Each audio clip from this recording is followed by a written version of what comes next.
Muy bien, muy buenas noches.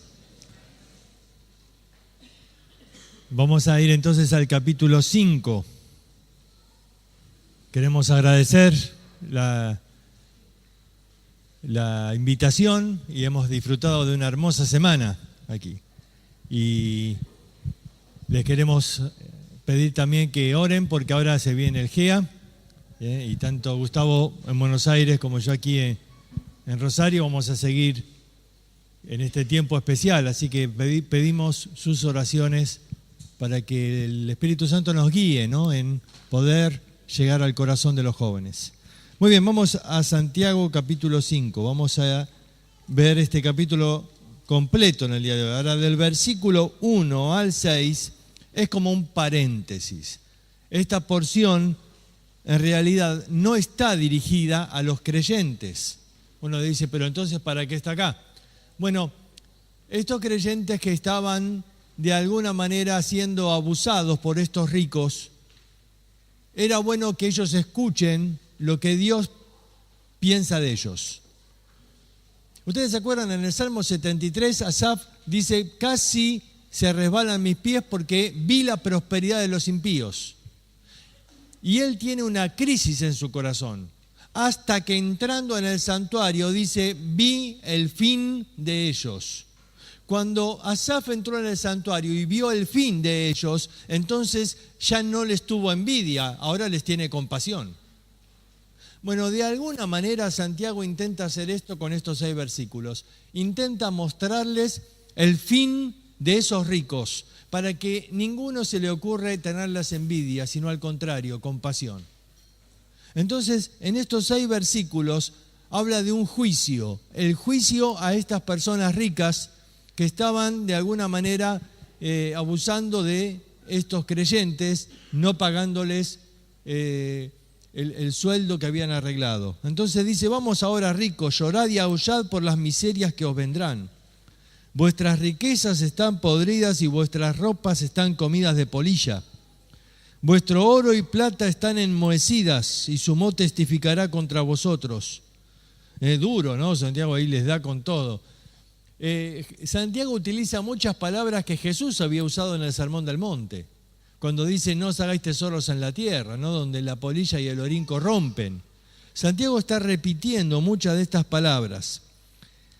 Va a seguir con el juicio y dice, he aquí, versículo 4, clama el jornal de los obreros que han cosechado vuestras tierras, el cual por engaño no les ha sido pagado por vosotros, y los clamores de los que habían cegado han entrado en los oídos del Señor de los ejércitos.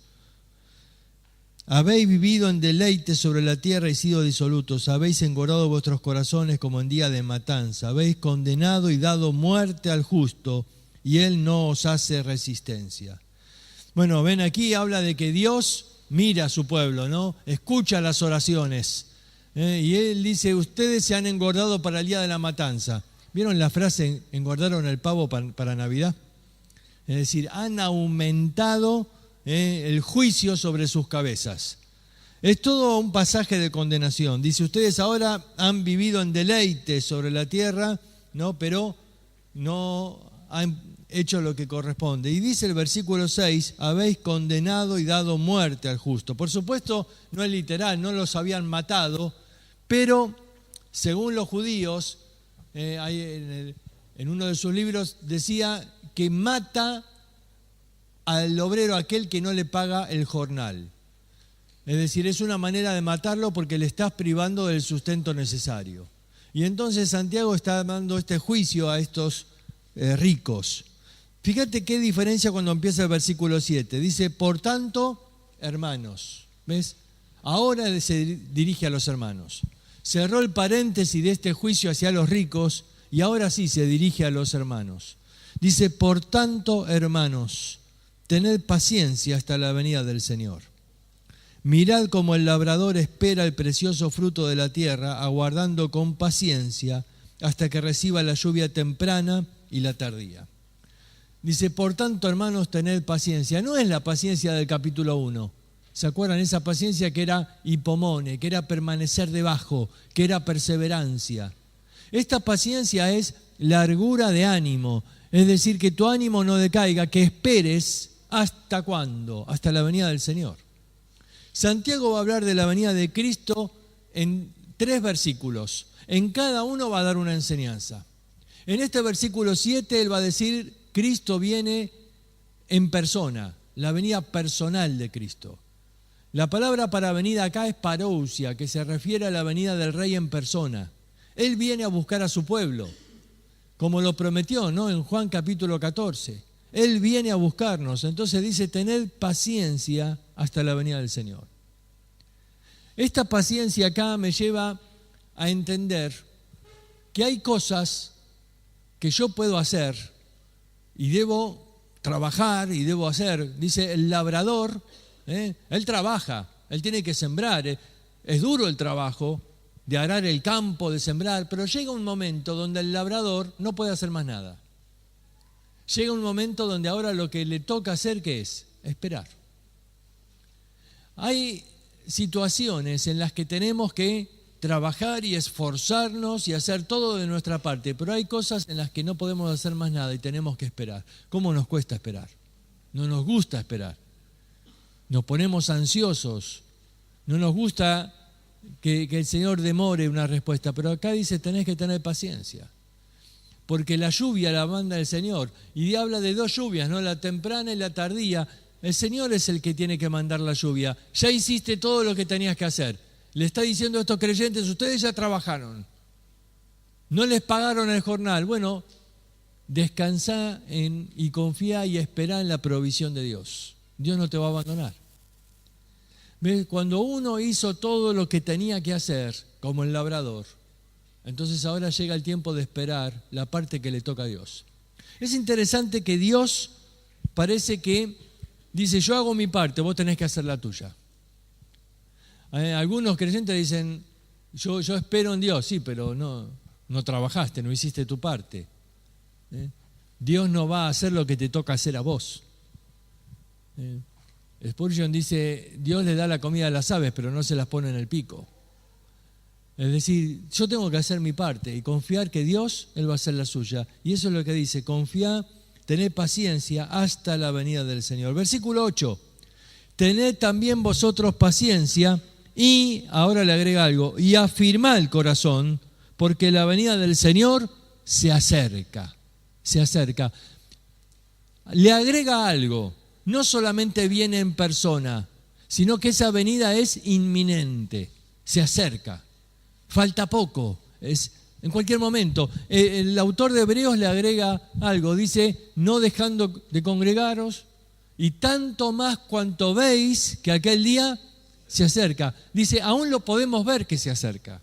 Podemos ver cómo se prepara todo, podemos ver cómo el mundo entero se está preparando para la venida de Cristo. Y esto tiene que ser un estímulo para permanecer fieles a Dios, para no aflojar. Por eso dice, afirmá el corazón. La palabra afirmar habla de fortalecer ese corazón que es débil. El corazón como centro de las emociones. Es débil. Nuestras emociones parece que a veces son muy afectadas por las circunstancias, por los problemas, por las cosas que nos tocan vivir. Dice, afirmá el corazón. No dejes que tu ánimo decaiga. No dejes que tus emociones te tiren. Afirmá el corazón. Afirmá el corazón. El autor de Hebreos dice, afirmá el corazón con la gracia. Le agrega, ¿no? Ese concepto, afirmarlo con la gracia de Dios. La venida del Señor se acerca. Ahora, versículo 9. Hermanos, no os quejéis unos contra otros para que no seáis condenados. He aquí, el juez está delante de la puerta. En el versículo 7, era la venida personal de Cristo. En el versículo 8, la venida inminente, se acerca, es en cualquier momento. Pero en el versículo 9 es, el que viene es el juez, El que viene es el juez. Dice, el juez está a la puerta. La expresión se refiere a cuando el juez está a punto de entrar y golpean la mesa y dice silencio, ¿no? Y el padre póngase de pie, ¿no? Va a entrar el juez, está a la puerta, en cualquier momento se abre. Y está diciendo, cuidado, no dejen de quejarse unos contra otros. La palabra habla de echarse la culpa, de murmurar. Dice, basta, dejen de estar echándose las culpas. Me imagino, ¿no? Vos sos el que nos trajo acá a este campo, mirá, y ahora no nos pagaron. Seguramente te arreglaron a vos para que nos traigas a todos, ¿no? Y se echaban la culpa. Dice, escúchame, el juez es el que va a decidir.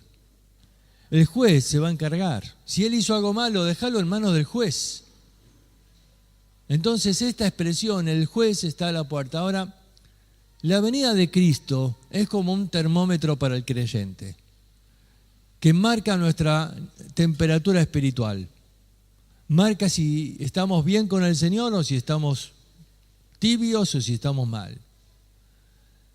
La venida del Señor es algo que te hace pensar, ¿no? ¿Estoy listo para que Él venga? O le digo, para un poquito, Señor, todavía retrasa un poquito tu venida. ¿Ves? La venida del Señor nos tiene que poner en expectativa, nos tiene que hacer sentir que falta poco y que lo que tengo que hacer ya. Acá dice, el juez está a la puerta. Yo creo que es una manera de asustarnos, de decirnos, cuidado, no lo tomes a la ligera la venida del Señor, es el juez el que viene. Yo me acuerdo de 2 tiempos en mi vida en los que tuve que esperar, ¿no? Una fue cuando nos casamos, ¿no? Y ahí, viste, las esposas siempre tienen por costumbre llegar 1 hora, 2 horas, para ver si se hacen rogar, ¿viste? Para ver si el hombre espera ahí adelante. Y uno está ahí adelante, ¿viste? Y la gente te mira todo, vos no sabés qué cara poner, ¿viste? Y uno tiene, te cruzan un montón de pensamientos, ¿no? ¿Habrá huido? ¿Se habrá dado cuenta de lo que iba a hacer y salió corriendo? Y uno dice, ¿vendrá o no vendrá? Y estás ahí esperando y esperando. Ahora, en un momento se abrieron las puertas y no, se te detiene el corazón, ¿no? La emoción más grande de la vida. Fue un momento que marcó mi vida en cuanto a lo que es una espera. Pero otro momento bastante diferente fue cuando en un momento ya nos habíamos casado hacía poco, habíamos comprado un autito viejo, destruido, pero era lo que podíamos comprar.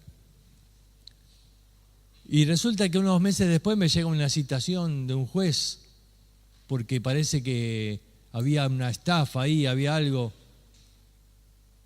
Y yo me fui entonces a presentar ahí y tenía que esperar al juez. Y también tardó como 1 hora en llegar. Y yo también estaba ahí, me temblaban las rodillas como cuando me iba a casar, pero era una sensación que en algunos aspectos se parecía, en otras era muy diferente. Yo también estaba esperando a este hombre porque, claro, la decisión que él iba a tomar me iba a afectar, para bien o para mal, y uno está temblando en ese momento. Acá dice, el que está a la puerta es el juez. Ahora es el esposo. ¿Ves? Es ambas cosas. Y uno por un lado dice, sí, yo quiero que él venga, sí, porque así me salvo de un montón de líos. Por otro lado digo, no, pará, cuando me doy cuenta que es el juez. Pero la venida de Cristo produce en nosotros estos sentidos encontrados. Por un lado, sentimos deseos que venga, por otro lado decimos no. Yo creo que esto es natural, pero también es algo que nos tiene que llevar a examinar el corazón y a entender que cada día debo ser consciente que Él puede venir en cualquier momento. Que la venida de Cristo debe ser algo que afecte mi presente. Como Pedro decía, esperando y apresurándoos. Es decir, mientras espero me apresuro para la venida del día de Cristo. Versículo 10. Hermanos míos, tomad como ejemplo de aflicción y de paciencia a los profetas que hablaron en el nombre del Señor. Y aquí tenemos por bienaventurado a los que sufren. Y habéis visto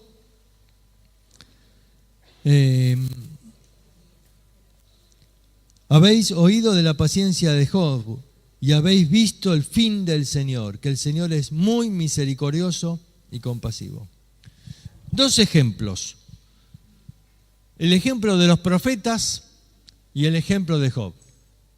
Acordate la situación de estos creyentes. Ellos habían sido perseguidos de Jerusalén y ahora estaban en lugares que no conocían, no les pagaban, estaban siendo abusados, estaban sufriendo por la causa de Cristo.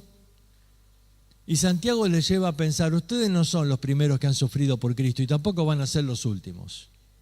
Piensen en los profetas. Los profetas que hablaron la palabra del Señor. Casi todos los profetas han muerto violentamente. Alguno fue aserrado, los pusieron en un tronco y lo cortaron al medio. Los profetas fueron perseguidos. Zacarías dicen que fue apedreado. Dice, ustedes no son los primeros que sufren, tomen como ejemplo a los profetas. Miren cómo ellos tuvieron que padecer también por la causa de Dios. Dice también, tomen como ejemplo a Job. Y dice, habéis visto el fin del Señor. Ahora, nosotros, dice, tenemos por bienaventurado a los que sufren. Claro, esto del Sermón del Monte. Bienaventurados los que sufren. No es que el mundo tiene por bienaventurados los que sufren, de ninguna manera. Pero nosotros, dice, escuchamos del Señor, que son bienaventurados los que sufren. Y así fue Job.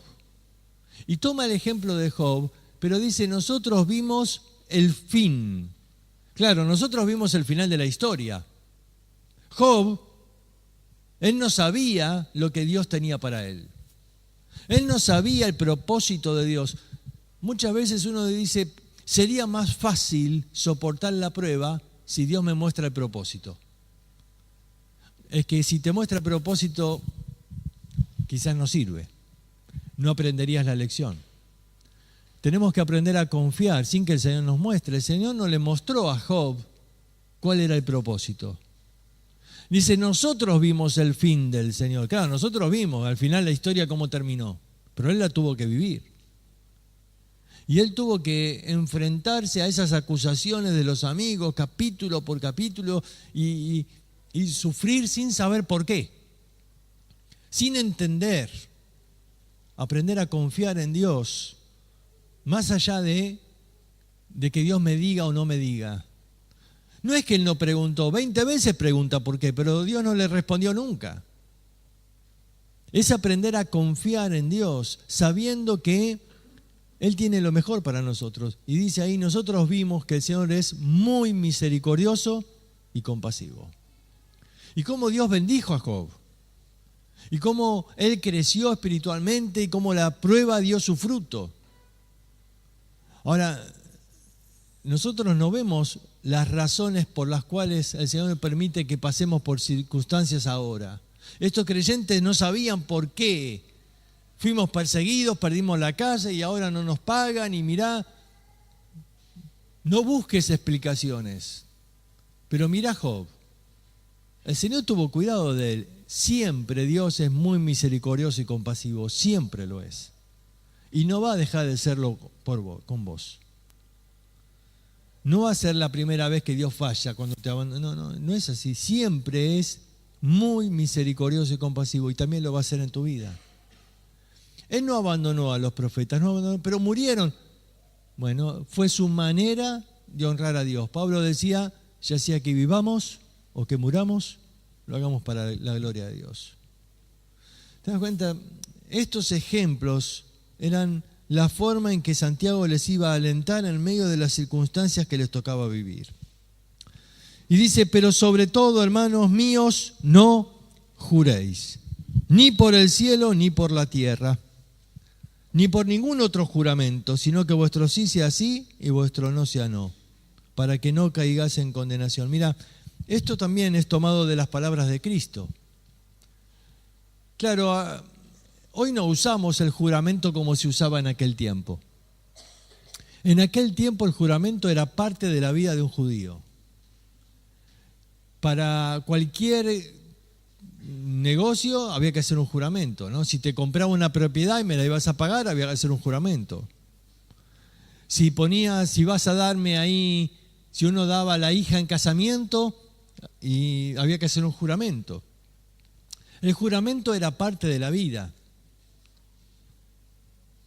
Nosotros quizás interpretamos mal cuando Jesús dijo, no juréis ni por el cielo ni la tierra.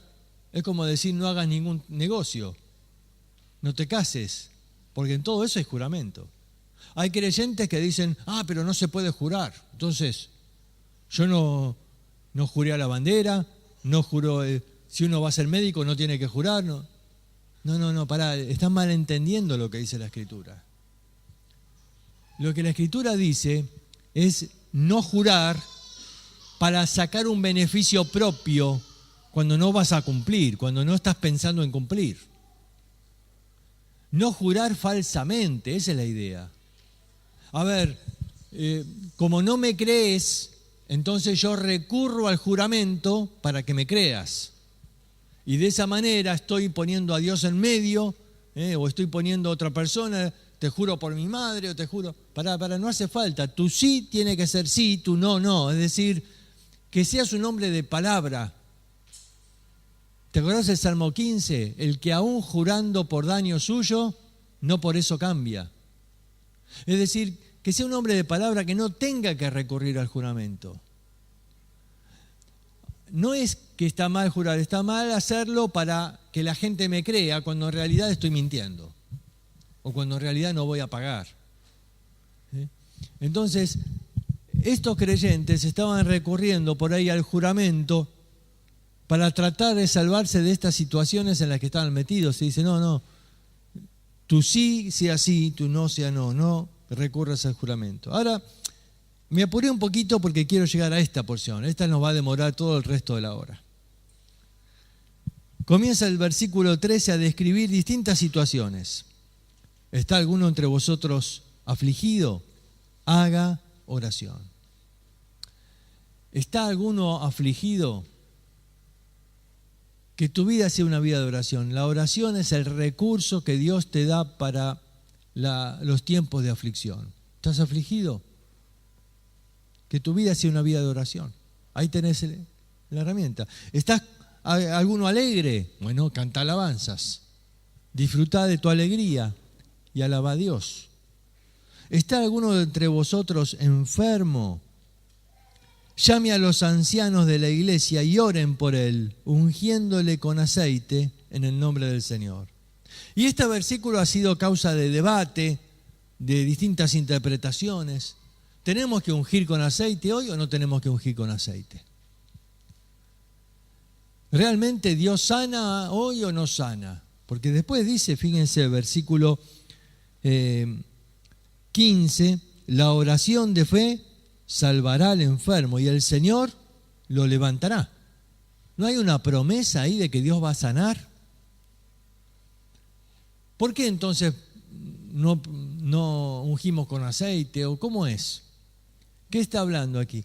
Dice, ¿está alguno enfermo entre vosotros?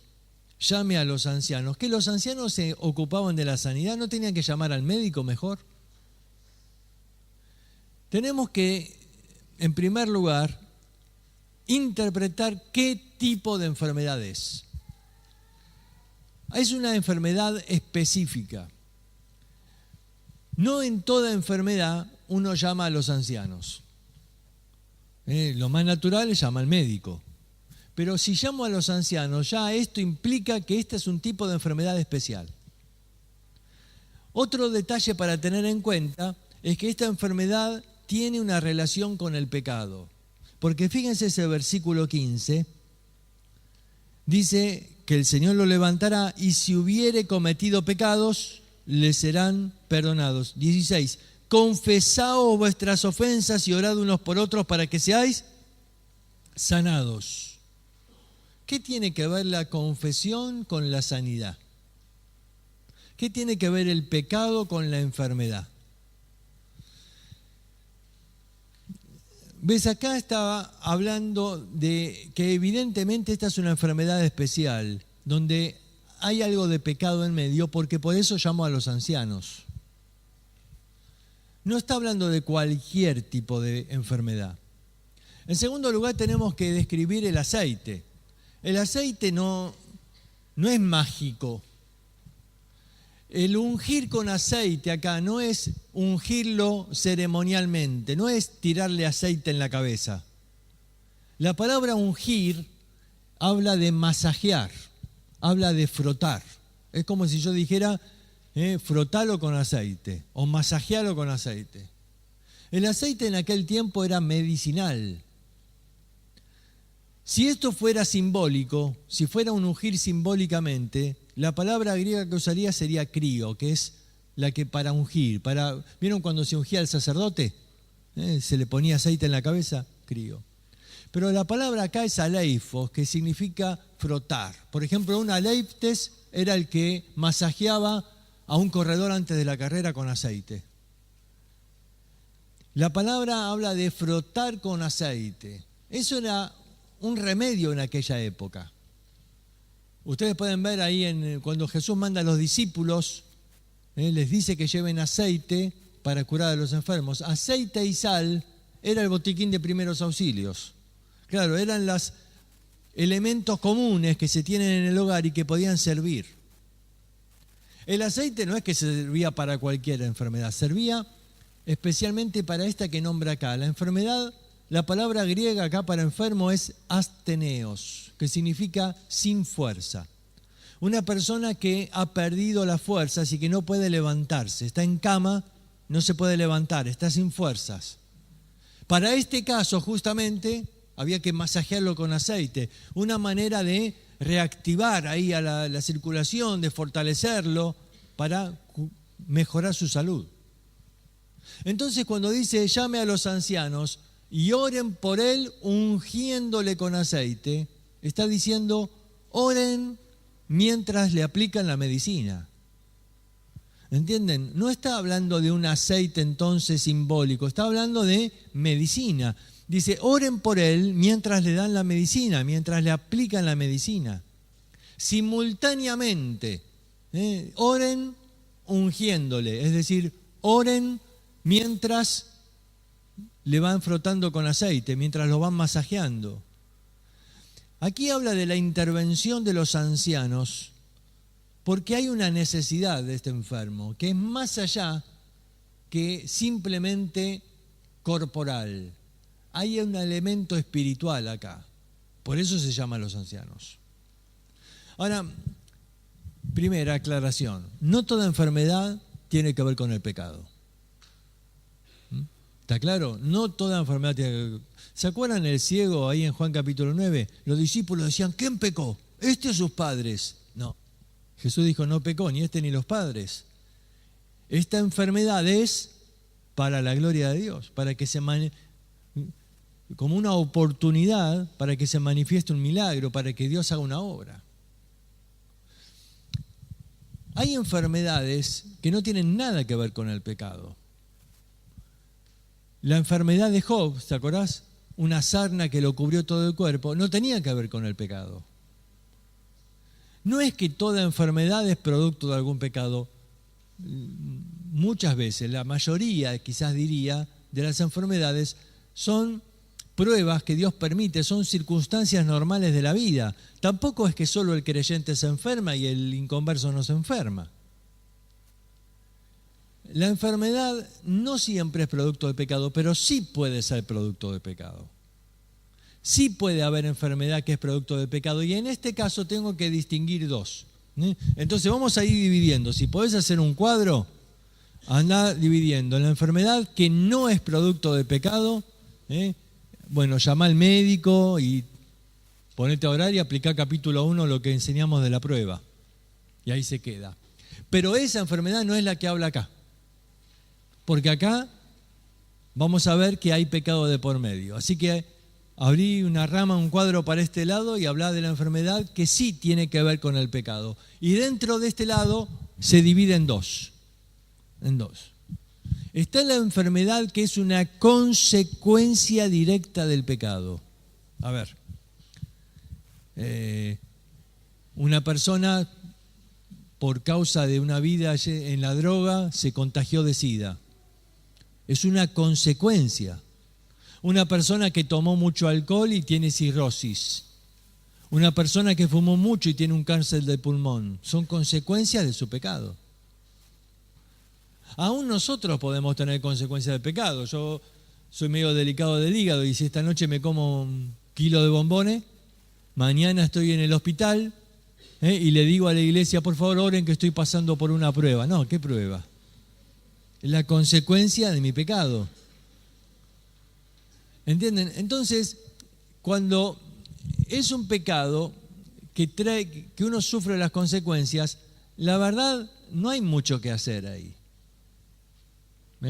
Porque tengo que soportar las consecuencias. Bueno, es lo que yo puedo orar y puedo ser fiel a Dios aún en medio de esa circunstancia difícil que me toca vivir, pero me la tengo que bancar, digámoslo así. No hay otra salida, es la consecuencia.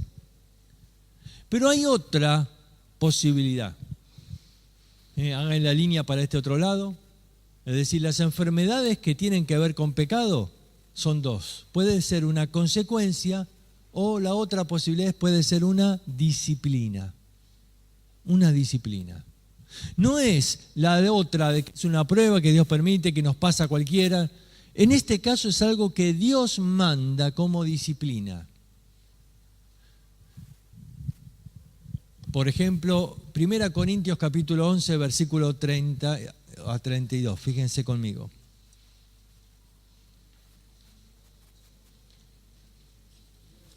Primera Corintios capítulo 11, versículo 30. En este caso, habla de los desórdenes que había en la cena del Señor. Desórdenes, pero graves, muy graves. Se emborrachaban algunos en la cena, imagínate. Desórdenes tremendos que estaban distorsionando algo solemne. Y entonces dice en el versículo 30, por lo cual hay muchos que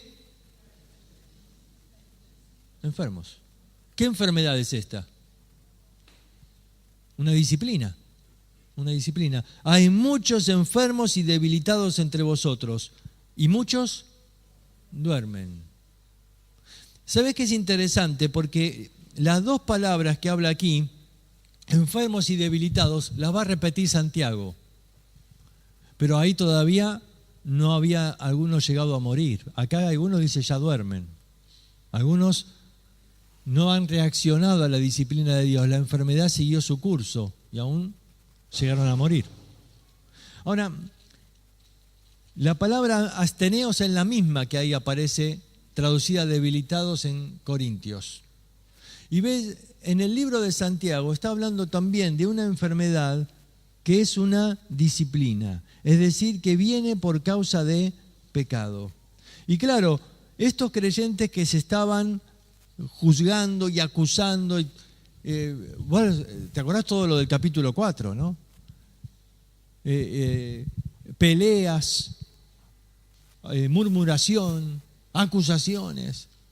Querían ser maestros y se hablaban y peleaban y hacían una campaña y estaban acusándose. Todo esto hizo que Dios mande una disciplina. La disciplina brota del amor de Dios. Acuérdense, Hebreos capítulo 12. La disciplina brota del amor. Dice, es como un padre al hijo, a quien ama, a ese disciplina.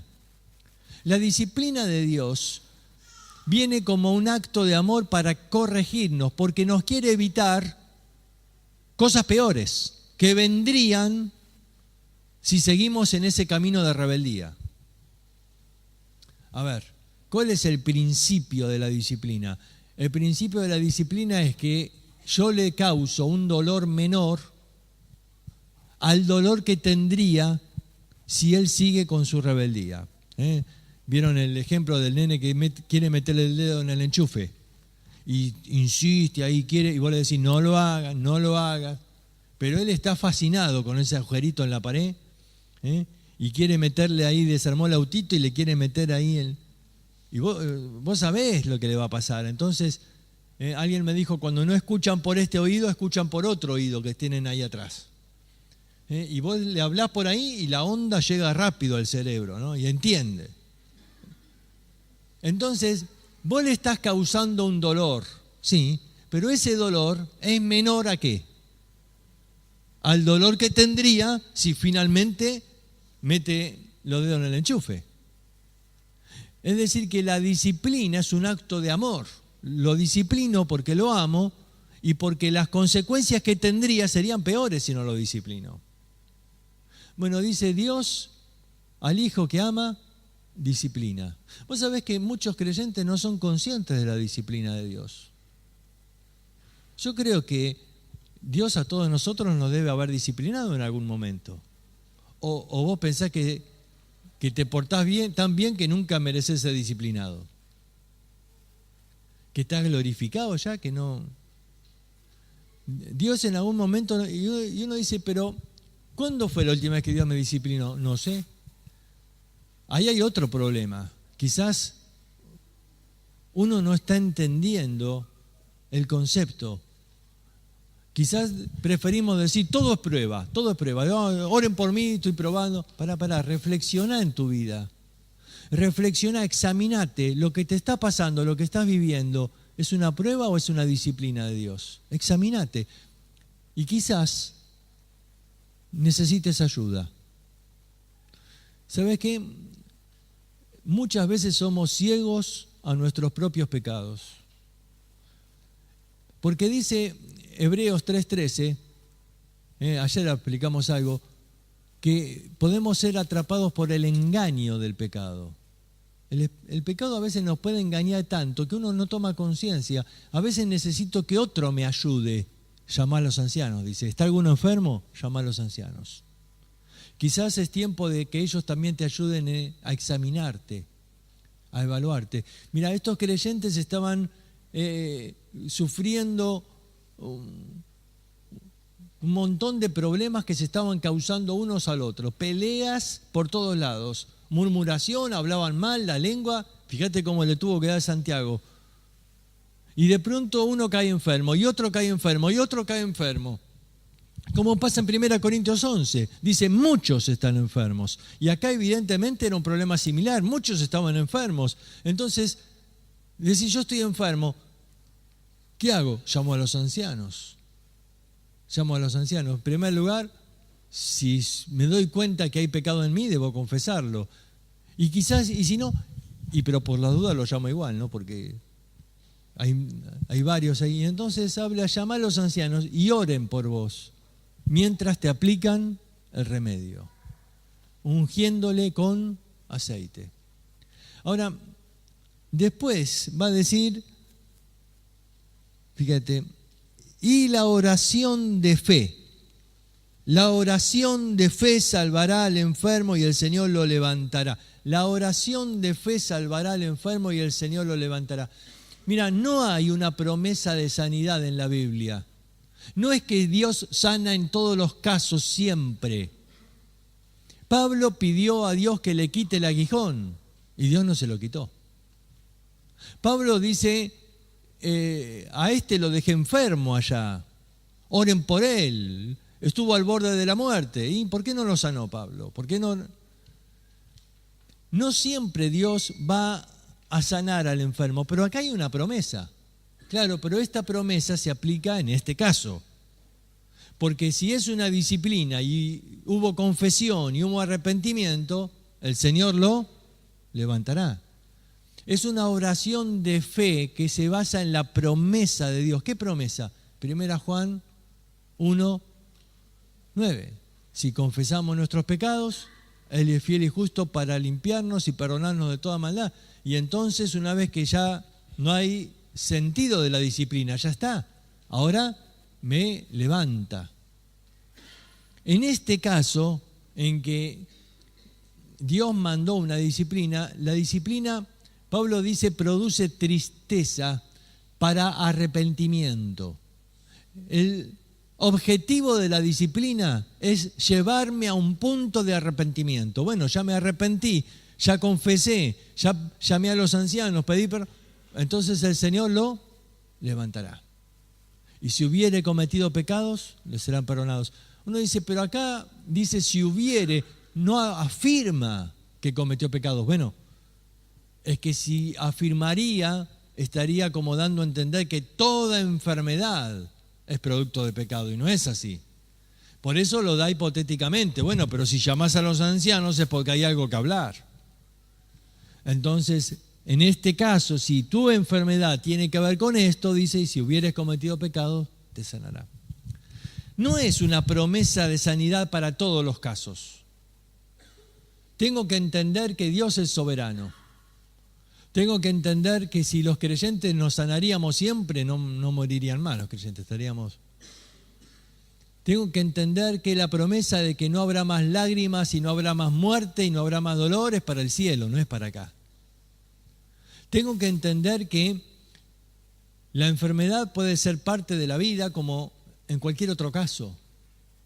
Pero acá está hablando de algo especial. Está hablando de una situación en la que Dios está actuando de una manera directa, mandando una disciplina a estos creyentes en medio de una situación en la que estaban muy afectados, como pasó en 1 Corintios. Y entonces hace llamar a los ancianos para que oren, para que intervengan. Y fíjense que hay cuatro elementos necesarios para la sanidad, en este caso. ¿Cuál es el primer elemento? ¿Qué es lo primero? ¿Qué dice? ¿Está alguno enfermo? ¿Qué tiene que hacer? Llame a los ancianos. Primer elemento, llama a los ancianos. Segundo elemento, oren, la oración. Dice, y la oración de fe. Segundo elemento, la oración. Tercer elemento, el aceite, que sería el remedio. Apliquen el remedio. Y cuarto elemento, la confesión de pecados. Dice, confiesen sus pecados unos a otros. Hay que arreglar el problema. La palabra confesión habla de una confesión hacia afuera. Es igual a la de 1 Juan, pero 1 Juan habla de confesarle a Dios. Pero acá hay una palabrita ex, antes de la palabra homologueo, que es confesar, ex homologueo, es hacia afuera. Confesarle a otros. No está hablando de confesarle a Dios acá, está hablando de confesarle al hermano. ¿Qué, yo tengo que andar confesando mis pecados a todos ustedes? No dice eso. Lo que está diciendo es que el círculo de la confesión debe ser tan grande como el círculo de personas que yo afecté con mi pecado. Si yo afecté a ella con mi pecado, le tengo que pedir perdón a Dios y a ella. Si yo afecté a todos ustedes con mi pecado, tengo que pedirle perdón y también perdón a todos ustedes. ¿Ves? Confesar. Aquí el pecado que hace referencia es un pecado de unos a otros. Estaban hablando mal, se estaban acusando, estaban juzgando mal.